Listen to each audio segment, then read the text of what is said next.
Alright, good morning mga lods. So, may dinala ditong motor mga lods, no? Issue niya mga lods is code number 28 mga lods. Bilangin natin mga lods. 20 2 3 4 5 6 7 8. Ayun, code 28 mga lods. Okay, code 28. Kung nakikita natin sa manual mga lods, ang nakalagay dyan ay temperature sensor. Ayan, so actually mga lods hinugot ko na siya mga lods, no? Pero ayan mga lods, may naka-jumper na mga lods, yung dating unang gumawa. Ayan, naputol yung isa. So jumper nila, pero ngayon naman mga lods, bumalik yung error daw. So kung nakikita natin mga lods, ayan naputol na naman yung kanyang green mga lods. Ayan So babaklasin na lang natin to mga lods, i-repair natin to mga lods. Ituturo ko sa inyo mga lods kung paano to gawin ng mga lods. Ang diskarte mga lods. Ayan.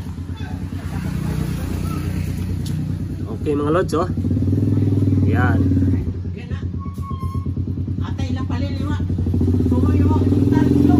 So ito na sa mga lods, no? Ayan mga lods.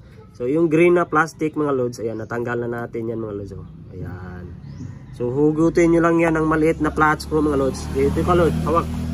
Ayan. Papahawak natin ito mga lods. Ayan. So ganyan kasi yan mga lods, yung position niya. Ayan. So lock natin Ayan. So hugutin nyo lang dito ng mga flat screw mga lods. Siyempre alalayan nyo para hindi mawala mga lods. Hindi siya tumalsik, no?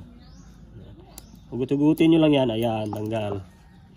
Okay, so ayan siya mga lods, Ngayon naman mga lods, kung paano natin to matanggal yung yung terminal niya sa ilalim, yung kumbaga female socket niya mga lods. Ito lang mga lods, yung gamit ko mga lods, ito brake spring mga lods, no? So may lock dyan sa ilalim mga lods, pero hindi nyo yan makikita kasi sobrang dilim at sobrang liit. Ayan, siyempre hihilahin nyo pa taas yung lock. Ayan. So, teka lang mga lods, kuha tayo ng ang lupot sa ilalim mga lods. Once naangat nyo na yung lock sa ilalim mga lods, ayan, yung plastic na lock nya, siyempre itutulak nyo lang yung female na socket nya mga lods. Ayan. Medyo matrabaho siya mga lods, no? Pero makukuha nyo din yan mga lods.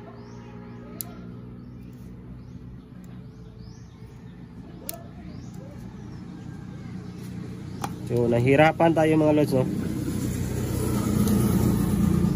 So, ikakat ko lang siguro muna mga lods, kasi kung ipapakita ko pa sa inyo nung natanggal siya, medyo matagalan tayo. So ikat ko lang muna mga lods, tapos babalikan ko kayo. Ayan. So ito na yung isa mga lods, no? Nahugot ko na siya mga lods. Yung black blue na kulay wire mga lods, Ayan, black blue na wire yung una kong hinugot. Ayan. Para isa-isahin lang natin mga lods, para hindi tayo malito sa pagbalik doon sa kanyang pinakasakit mga lods. Ayan. Siyempre yung niya, pinaka-rubber niya, hindi ko na siguro to ibabalik mga lods, kasi yung iba ilalagay ko is malaking wire na siya mga lods. Hindi na magkasya si rubber mga lods, no? So ita-tape lang din natin siya.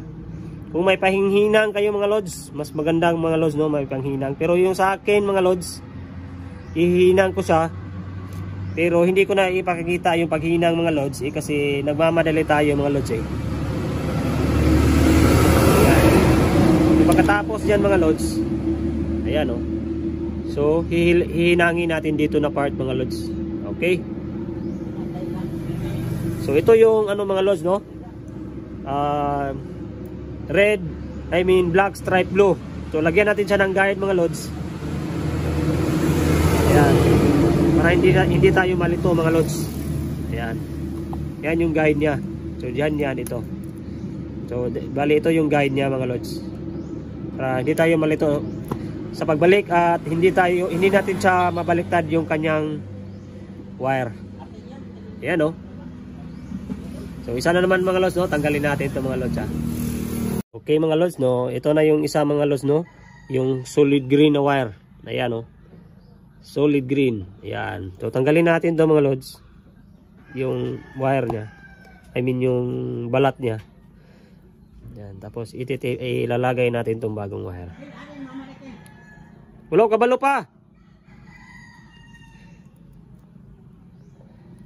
Ayan.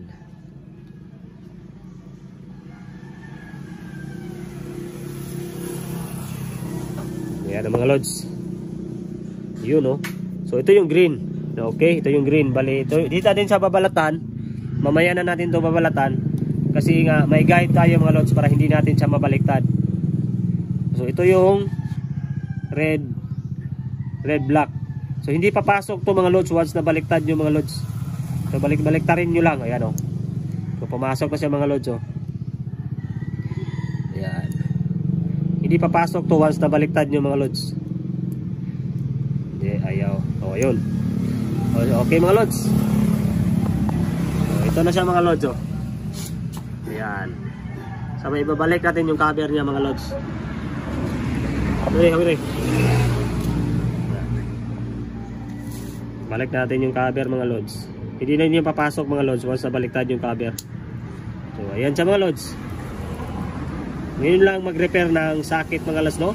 Hindi na tayo bibili sa shop kasi hindi mahirap makahanap ng ganito mga lods. Okay. Alright. So ayan ang mga lods, no? So nakabit na natin yan mga lods, oh. So bagong wire na yan mga lods, no? So sundin nyo lang yung guide natin mga lods na ginawa para hindi mabaliktad yung kanyang dalawang wire mga lods. Ayan, oh. Tapos on natin susi dito mga lods. Ayan, hindi na yan lalabas yung check engine mga lods. Ayan. Okay.